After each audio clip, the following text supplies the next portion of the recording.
Hello students. सो बेटा इससे पहले वाले लेक्चर में हमने पैकिंग एफिशिएंसी और पैकिंग फैक्टर पढ़ा।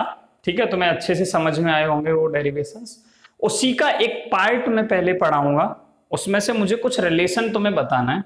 उस रिलेशन से कंपटीशन में काफी अच्छे क्वेश्चन बनते हैं, बोर्ड में के लिए वो ज्यादा इंपॉर्टेंट नहीं है, ये भी क्लियर बता देता हूँ। कंपटीशन के लिए वो काफी इंपॉर्टेंट है, कुछ शॉर्टकट्स डिराइव करेंगे हम। ठीक है, और वो रिलेशन तुम्हारे लिए काफी इंपॉर्टेंट है। उससे पैकिंग फ्रैक्शन, पैकिंग एफिशिएंसी, आगे हम आज डेंसिटी भी पढ़ेंगे, तो ये सब चीजें तुम आसानी से निकाल सकते हो। तो स्टार्ट करते हैं। वो टॉपिक क्या है? रिलेशन बिटवीन एज लेंथ क्या थी? ए, रेडियस ऑफ पार्टिकल या radius of lattice point that is r, and nearest neighbour distance. ये नया टर्म है तुम्हारे लिए, nearest neighbour distance. Nearest neighbour distance का मतलब होता है बेटा, जैसे फॉर एग्जांपल दो लेटिस पॉइंट है। ठीक है, ये मेरी यूनिट सेल थी,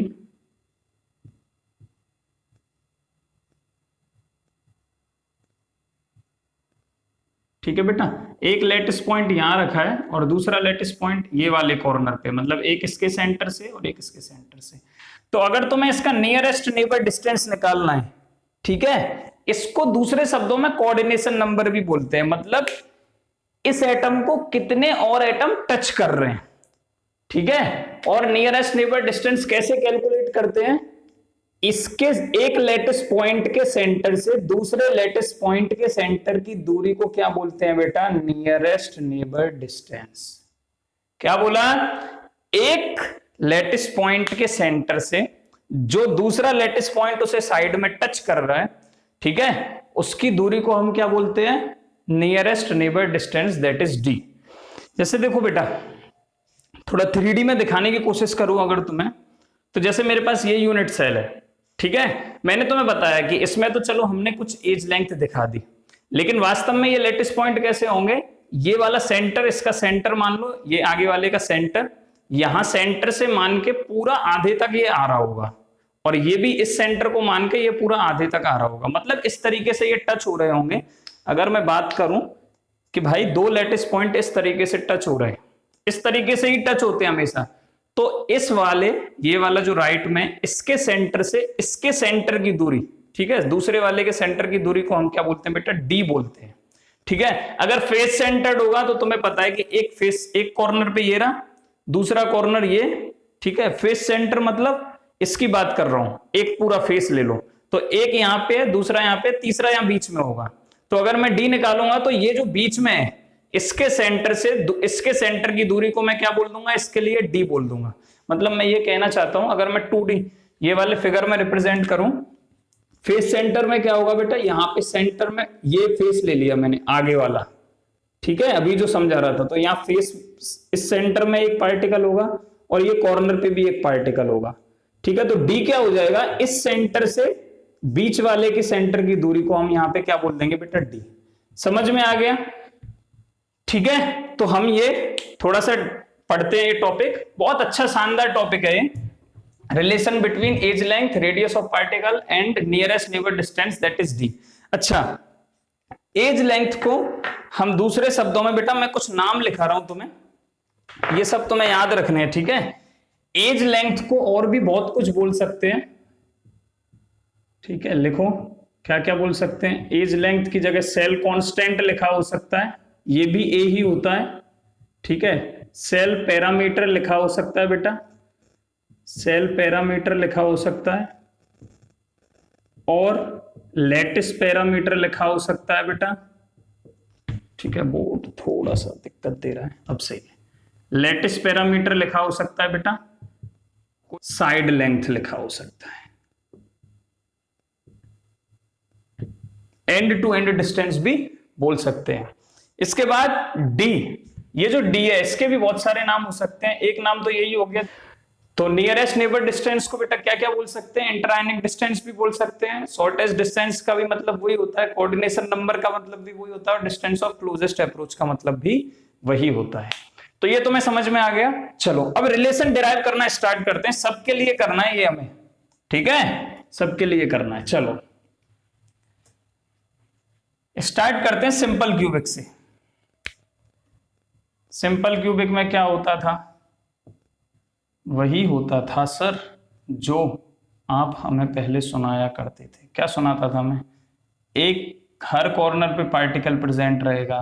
तो यहाँ पे डी क्या हो गया बेटा? इस सेंटर से इस सेंटर की दूरी, ठीक है, क्या हो गया दैट इज, और ये मैंने फिक्स करवा दिया था कि एक रेडियस मतलब एक लेटेस्ट पॉइंट की रेडियस आर है, मतलब यहां से सॉरी यहां से यहां तक की दूरी आर, यहां से यहां तक की दूरी आर, तो डी इक्वल टू क्या हो गया? 2r। सर आपने तो इसे ए भी बोला था। हाँ बेटा, ए इक्वल टू 2r था, ठीक है। तो यहां पे क्या हो गया? A equal to D equal to 2r। Yes, ठीक है, इसमें कोई दिक्कत नहीं होनी चाहिए तुम्हें। क्लियर? सिंपल क्यूबिक के लिए कोई दिक्कत नहीं है ना? तो डी कितना हो जाएगा? रिलेशन बिटवीन मेन तो यहां पे ये है, एज लेंथ और नियरेस्ट नेबर डिस्टेंस। किसके लिए आगे बेटा? सिंपल क्यूबिक के लिए आगे, ठीक है। ऐसे लिखो d equal to a equal to 2r, ठीक है। अब मूव करें थोड़ा सा आगे, एफसीसी पे आ जाओ।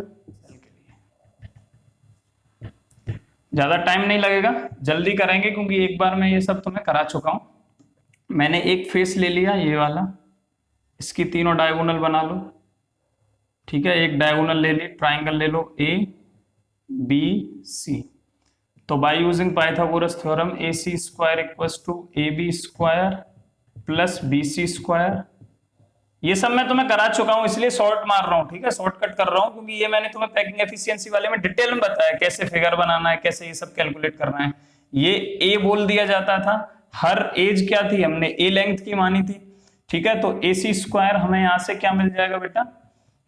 ए square plus A square that is A C square equal to 2a square and therefore A C equal to √2a, A C equal to √2a, यही मिल रहा है ना? हाँ ठीक है, फेस डायगोनल की वैल्यू मिल गई एसी की। अच्छा अब बताओ डी क्या है? डी यहां से यहां तक की दूरी है, एक लेटेस्ट पॉइंट के सेंटर से दूसरे लेटेस्ट पॉइंट के सेंटर की दूरी को हम क्या बोल रहे हैं? D.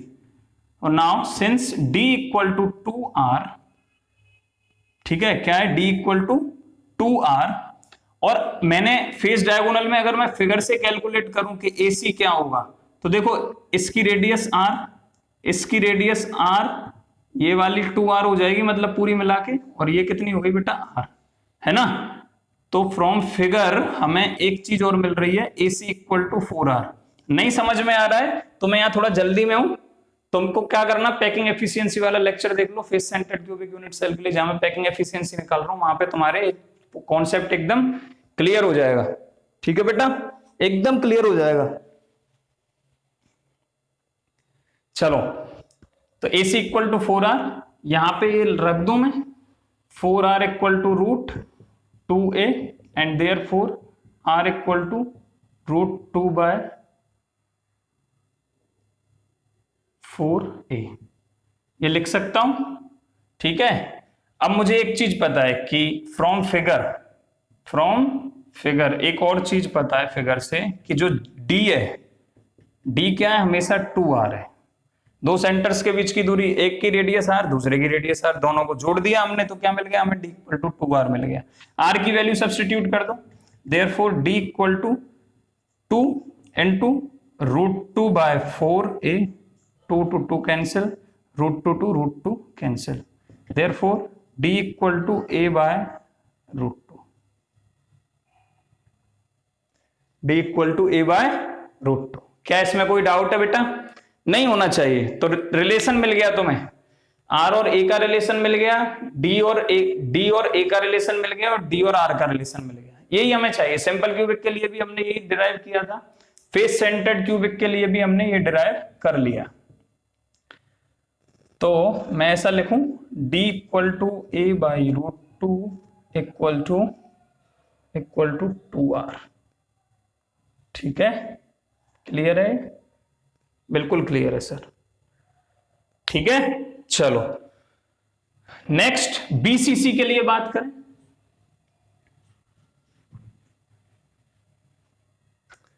For body centred cubic units, body centred cubic unit cell में बॉडी डायगोनल कंसीडर करनी है तुम्हें, सब कैलकुलेट करवा चुका हूं, ठीक है। तो बॉडी डायगोनल ले लो ये वाली, ठीक है। ये अगर मेरे पास यूनिट सेल है तो मैंने इस वाले लेटिस पॉइंट को, ये जो पीछे है इस वाले लेटिस पॉइंट से बॉडी डायगोनल ड्रॉ की है, ठीक है। और इसको नाम दिया था मैंने एई, पैकिंग फ्रैक्शन वाला मेरा लेक्चर देख लेना, एई बी सी, ठीक है, नाम दे दो ए बी सी डी और ई, ठीक है। फिर हमने क्या किया था, सबसे पहले हमने फेज डायगोनल कैलकुलेट की थी, तो हमें एसी मिल गया था फिगर से, जैसे हर बार मिलता है, एसी हमें फिगर से मिल गया था बेटा √2a, ठीक है। फिर हमने AE निकालना चाहा तो हमने क्या किया, ये वाला ट्राइंगल कंसीडर किया, तो AE square equals to AC square plus CE square, therefore AE square calculate करना है हमें। फिगर की बात करूं तो देखो, अगर यहां पे बेटा बॉडी डायगोनल पड़ी है, यहां पे बॉडी के सेंटर में बॉडी डायगोनल अगर पड़ी है, ठीक है, तो यहां पे कितने लेटिस पॉइंट आ रहे होंगे इस पे, एक तो कॉर्नर पे, एक बॉडी के सेंटर में, और यहाँ पे 3 लेटिस पॉइंट एक ही लाइन पे आ रहे हैं, है ना। तो मैं यहां पे ड्रॉ कर रहा हूं ये AE, A और E, एक तो ये कॉर्नर वाला हो गया, एक ये बॉडी डायगोनल बॉडी सेंटर का पार्टिकल हो गया, एक ये हो गया। तो R इसकी रेडियस, 2R इसकी यहां से यहां तक की डिस्टेंस, और R इसकी रेडियस। तो बताओ AE फिगर से हमें क्या मिल गया बेटा, 4R मिल गया। तो मैं यहाँ पे AE स्क्वायर की जगह लिख दूं 4R का स्क्वायर फ्रॉम फिगर। ये सब सिखा चुका हूं मैं, ठीक है, इसलिए थोड़ा फास्ट हूं, बाकी कुछ नहीं। AC स्क्वायर की वैल्यू हमने अभी कैलकुलेट की, √2a मतलब 2a स्क्वायर आ जाएगा बेटा, स्क्वायर कर दो इसका, वैल्यू रख दो, प्लस CE स्क्वायर मतलब ये साइड लेंथ है, ये तो edge length, that is a square. तो क्या आ गया, 16R square equal to 3a square, and therefore R square equal to 3/16 a square, and therefore R equal to √3/4a।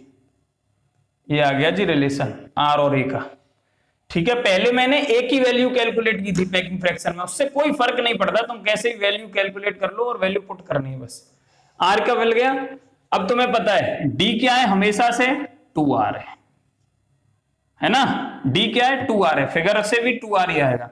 Therefore R की वैल्यू रख दो उठा के, D equal to 2 into √3/4 into A, cancel हुआ 2 टाइम्स, दैट इज क्या आ गया बेटा, √3/2 A, ठीक है।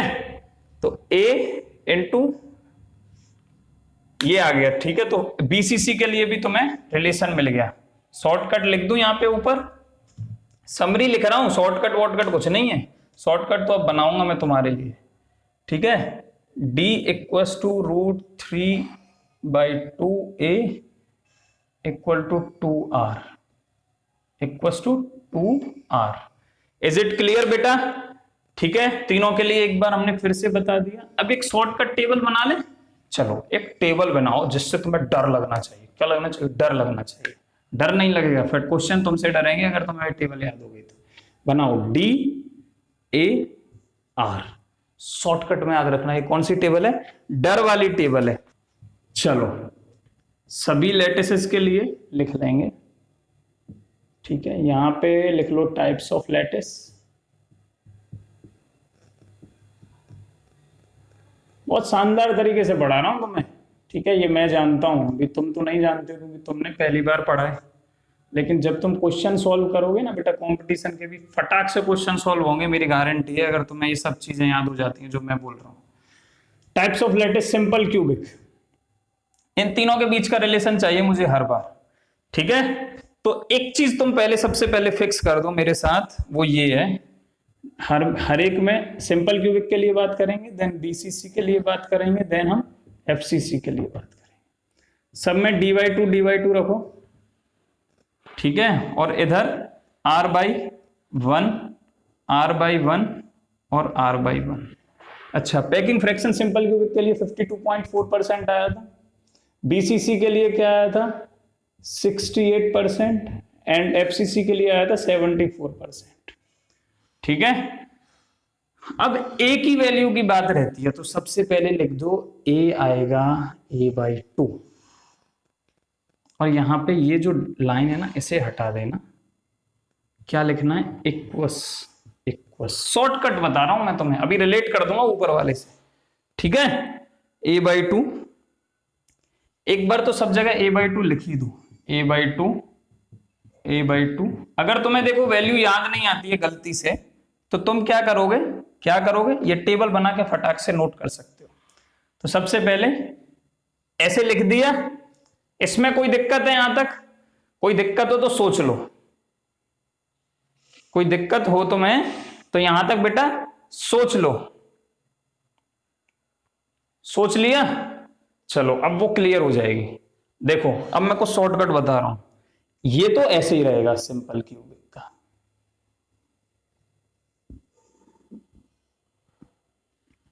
ऐसे कैसे रहेगा सर? आ जाओ तो देख लो तुम, क्या है, क्या लिखा है मैंने शॉर्टकट, यहां बता रहा हूं, d/2 equals to a/2 equals to r/1। सबके नीचे से क्या निकाल दो बेटा, 2 निकाल दो। इसको ऐसे भी लिख सकते हो ना इस इक्वेशन को, d equals to a equals to 2r। देखो वही बन के आ रहा है, आ गया ना, कोई दिक्कत नहीं है ना। चलो नेक्स्ट पे आओ, यहां पे मल्टीप्लाई कर दो बेटा 2/√3 का। किसका करवाया है? a/2 इंटू 2/√3, मतलब a/2 तो कॉमन है, और यहां पे कर दो बेटा √2 का, बस खत्म। इतना याद रखना है तुम्हें बस। देखो ये तो सेम है, d/2 r/1 और ये 1 क्यों लिखवाया, जिससे थोड़ा सा कि ये भी फ्रैक्शन में लिख रहे हो तो इसे भी कर लो, 1 तो चिकना खड़ा है, किसी के भी नीचे सेट कर दो। ठीक है, तो a/2 इसमें याद रखना है बस 2/√3 आएगा और एक में √2 आएगा, इतना याद रखना है बस, सब क्वेश्चन हो जाएंगे। सर हमको तो ये निकाल के दिखाता हूं। देखो बीसीसी पे आओ, बीसीसी वाला ये है। ठीक है, तो d/2 क्या है बेटा, a/2 into 2/√3 equals to r। यहां से ये 2 हटाओ, क्या होगा बेटा, क्या होगा, यहां से 2 गया मतलब यहां से भी 2 जाएगा और यहां पे मल्टीप्लाई हो जाएगा।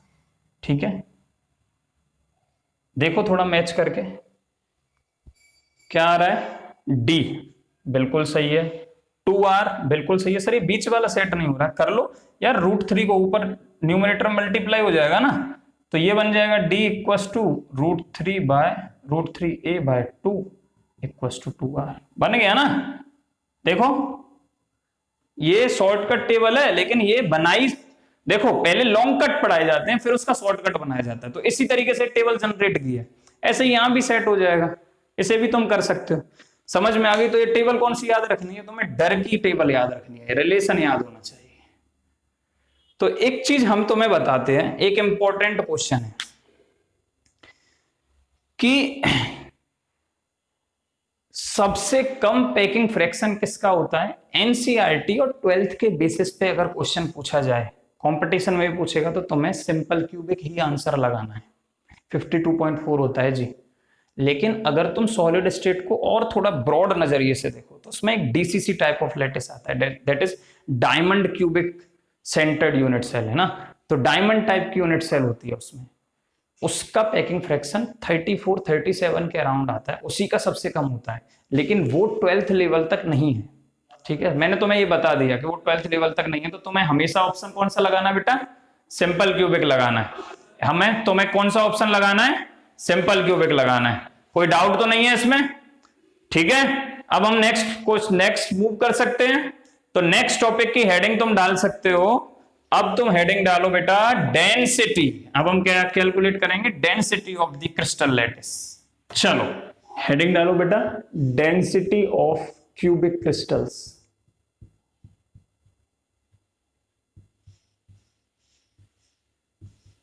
Density of cubic crystal. ठीक है, कोई दिक्कत नहीं होनी चाहिए इसमें, बहुत शानदार टॉपिक है। करें स्टार्ट, बड़े बेसिक से स्टार्ट करते हैं। बताओ डेंसिटी क्या होती है। डेंसिटी को जनरली हम, है ना, एनसीईआरटी बुक में डी से रिप्रेजेंट किया है, लेकिन मैं यहाँ पे इसे रो से रिप्रेजेंट करूंगा। किससे? डेंसिटी को मैं क्या लिख रहा हूं, रो। रो इक्वल टू क्या होता है बेटा, mass per unit volume, mass upon volume, बिल्कुल, mass of the unit cell and volume of the unit cell. मिल जाएगा हमें, बिल्कुल मिल जाएगी जी। ठीक है, यहां तक तो तुम्हें कोई दिक्कत नहीं होनी चाहिए, mass of the unit cell और density of the unit cell तक।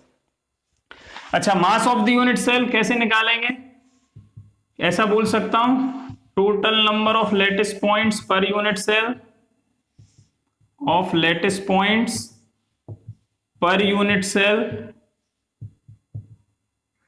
Into total number of lattice points per unit cell into mass of one lattice point, mass of one lattice point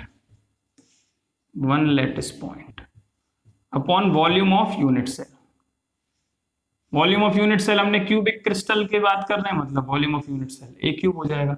total number of unit cell, total number of lattice points per unit cell को किससे represent करते थे, याद करो, Z से। Mass of one lattice point small M से रिप्रेजेंट कर देंगे। तो आंसर क्या बन रहा है, formula rho equal to Z into M upon A cube. लेकिन ये बताओ, मास ऑफ लैटिस पॉइंट कैसे कैलकुलेट करोगे, चलो बताते हैं कैसे करोगे। ये मोलर मास क्या होता है बेटा, मोलर मास का मास ऑफ वन मोल कितना हो जाएगा, तुम बताओ। Mass of 6.023 into 10 to the power 23 particles हो जाएगा। क्लियर है, कोई दिक्कत नहीं होनी चाहिए। मास ऑफ वन मोल का मतलब हो गया इतने पार्टिकल्स का मास। ठीक है, इसको मैं मोलर मास को हम कैपिटल एम से रिप्रेजेंट कर देते हैं। ठीक है, तो मास ऑफ पार्टिकल्स मतलब लैटिस पॉइंट्स की बात हो रही है यहाँ पे, पार्टिकल्स मतलब बेटा लैटिस पॉइंट्स की बात हो रही है। तो अगर मैं एक लैटिस पॉइंट का वेट निकालना चाहूं तो क्या हो जाएगा, मास of one mole divided by, इसे नीचे ले जाओ, है ना, एवोगैड्रो नंबर है, इसको हम शॉर्ट में एवोगैड्रो नंबर को एन ए से रिप्रेजेंट कर देते हैं। तो पहले तो ऐसे ही डिजिट में लेके जाओ, 6.023 इंटू 10 टू द पावर 23। दिख रहा है ना ये नीचे तक बेटा आप लोगों को? एक सेकंड में चेक कर लेता हूं क्या वो दिख रहा है कि नहीं। बिल्कुल दिख रहा है सर, आप पढ़ाओ और दिखे नहीं, ऐसा तो हो नहीं सकता। चलो, mass of one mole 6.023 into 10 to the power 23 equals क्या आ गया बेटा, mass of one lattice point आ गया। ठीक है, इसे हम कैपिटल एम से रिप्रेजेंट कर देते हैं, कैपिटल एम, और 6.023 इंटू ये क्या एवोगैड्रो नंबर है, इसे हम एन ए से रिप्रेजेंट कर देते हैं। तो स्मॉल एम की वैल्यू क्या आ गई बेटा, m upon n a. Therefore इसको इक्वेशन नंबर दे देना बेटा, इसको 1 देना था आप लोगों को, ठीक है, इसको 2 देना है। Now putting 2 in equation 1 we get, क्या मिल जाएगा हमें, m की वैल्यू रख दो, m upon n a, z into m, capital M, that is molar mass की बात हो रही है। अब यहाँ कैपिटल M मतलब मोलर मास, यहाँ स्मॉल m था, एन ए मतलब एवोगैड्रो नंबर का मल्टीप्लाई होगा और वॉल्यूम। ये फॉर्मूला बन गया जी डेंसिटी का, rho equals to, this is the important formula. यहां लिख रहा हूं थोड़ा क्लियर हो जाएगा, z m n a into A cube. ठीक है सर, अब ये याद कैसे रहेगा, एक शॉर्टकट बना दूं। चलो, तो तुमको पता है ना मथुरा में यमुना को क्या बोलते हैं? कुछ गांव देसी भाषा में बोलते हैं, कुछ देसी भाषा यूज कर लें गांव की। जमुना की में जमुना है ना, यमुना से क्या बोलते हैं, जमुना। तो देखो शॉर्टकट बन गया, फिर जम ऊपर है और ना नीचे है, तो तुम्हें डेंसिटी में हमेशा जमुना वाला फॉर्मूला याद होना चाहिए, जमना। क्लियर, एन ए क्या है, एवोगैड्रो नंबर, ए क्या है, ए क्यूब क्या है बेटा, volume of unit cell, total z, and m क्या है, molar mass of unit cell. ठीक है, क्लियर है, ये फॉर्मूला डिराइव हो गया। इसके एक दो क्वेश्चन देख लेते हैं डेंसिटी के डायरेक्ट। चलो बेटा एक क्वेश्चन लिखो, बहुत सुंदर, बहुत होशियार बच्चे हो ना तुम। एक क्वेश्चन करा देता हूं। चलो है, एक एलिमेंट दिया है मोलिब्डेनम, ठीक है। बोला गया बेटा कि ये बीसीसी लैटिस शो करता है। ये वैसे बताया नहीं जाए तो भी तुम्हें बताना होता है कि कौन सा लैटिस शो करता है, लेकिन फिलहाल मैं बता दे रहा हूँ। अगली वीडियो जब मैं बनाऊंगा तो और बता दूंगा तुम्हें कि कैसे लैटिस भी याद रखने हैं, कि कौन सा एलिमेंट कौन सा लैटिस एग्जिस्ट करता है, वो भी बता देंगे, ठीक है। बीसीसी स्ट्रक्चर शो करता है मोलिब्डेनम, ठीक है, ये तुम्हें बताया गया है।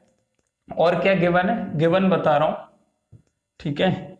और गिवन है बेटा एज लेंथ दी है इसकी 0.314 नैनोमीटर, ठीक है। ये समझ में आ गया तुम लोगों के।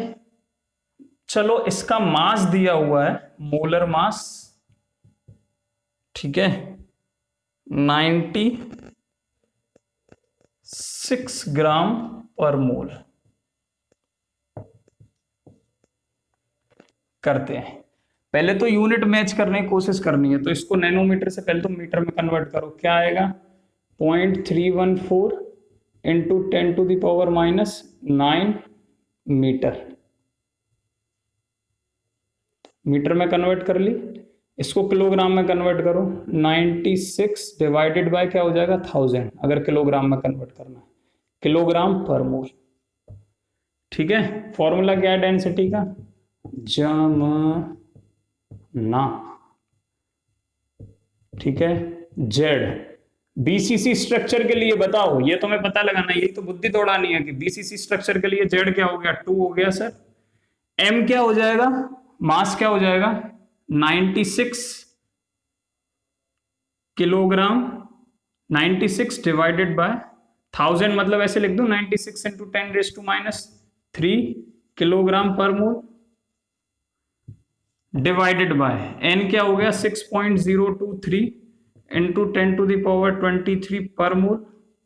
यूनिट के साथ लिखो क्योंकि यूनिट कैंसिल हो जाएगी। वॉल्यूम क्या हो गया बेटा इसका क्यूब 0.314 इंटू 10⁻⁹ मीटर का क्यूब, ठीक है। ये तो मैं सॉल्व करना है। देखो कुछ यूनिट कैंसिल हो रही है, मोल से मोल कैंसिल हो गया, यूनिट ऊपर बची भाई साहब किलोग्राम और नीचे बचेगी मीटर क्यूब, ठीक है। ये तो यूनिट बन के आ गई। जब इसे सॉल्व करोगे तो आंसर आएगा 10296 किलोग्राम पर मीटर क्यूब। सॉल्व कर लेना, रो की वैल्यू आ गई। इस तरीके से डेंसिटी हम किसी की भी निकाल सकते हैं, और ये बहुत कॉम्प्लिकेटेड क्वेश्चन बन सकते हैं। एनसीईआरटी के एग्जांपल्स तुम्हें कंपलसरी सॉल्व करने हैं इस कॉन्सेप्ट को समझने के लिए, ठीक है बेटा। इस वीडियो में इतना ही। हमने क्या क्या पढ़ा, एक तो रिलेशन डर वाली टेबल पढ़ी, शॉर्टकट याद रखने, क्योंकि कभी कभी ऐसे पूछ लेता है बताओ लेटिस पैरामीटर और है ना ये distance of closest approach for FCC lattice के बीच में क्या रिलेशन होगा, या ए और आर के बीच में क्या रिलेशन होगा, या डी और ए के बीच में क्या रिलेशन होगा, और लेटिस का नाम देके पूछ लेगा। तो तुम्हें वो टेबल आनी चाहिए, ठीक है, जिससे तुम 1 नंबर का क्वेश्चन बनता है, एमसीक्यू 1 नंबर का बनता है वहां से। और कभी कभी न्यूमेरिकल बनाना चाहे तो वो टेबल काफी हेल्पफुल होगी तुम्हारी निकालने के लिए, ठीक है। बाकी डेंसिटी का फॉर्मूला देखा हमने, जमना वाला फॉर्मूला ये रहा, इसके बेस पे काफी क्वेश्चंस बन सकते हैं और काफी कॉम्प्लिकेटेड क्वेश्चंस बन सकते हैं, ठीक है। अच्छे से प्रैक्टिस करो, कंपटीशन के लिए तैयारी करो। अगर फिर भी कोई डाउट होता है तो तुम मेरे से, तो ये यहाँ पे टॉपिक खत्म होता है। Clear? Thank you. Solve these numericals based on density formula.